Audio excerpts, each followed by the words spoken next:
The number one reason people don't like beer is because it's bitter.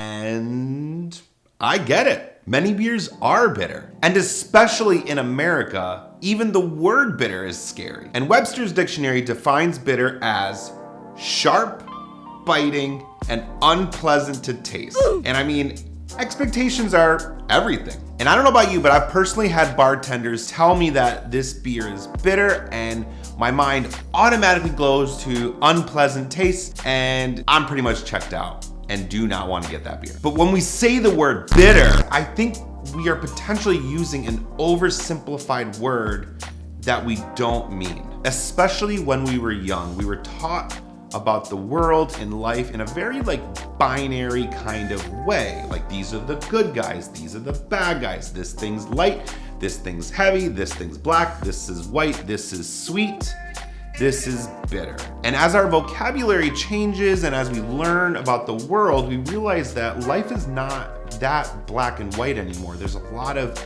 nuance and a lot of different other words to represent in between. And using words like this is acidic, or this is tart, or it has this little bite to it, or tastes kind of grapefruity, or it's a little piney or earthy, or it has this little coffee at the end. Even the word unsweetened, it doesn't necessarily mean the word bitter. And trying to get away from bitter equals bad. I mean, chocolate's bitter, coffee's bitter.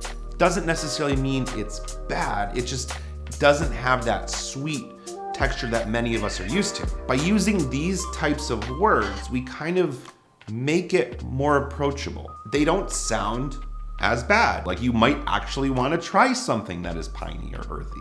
So I want to challenge you, when you're describing a beer, especially if it's not sweet, try to avoid the word bitter and try to come up with new words that describe better what you're tasting.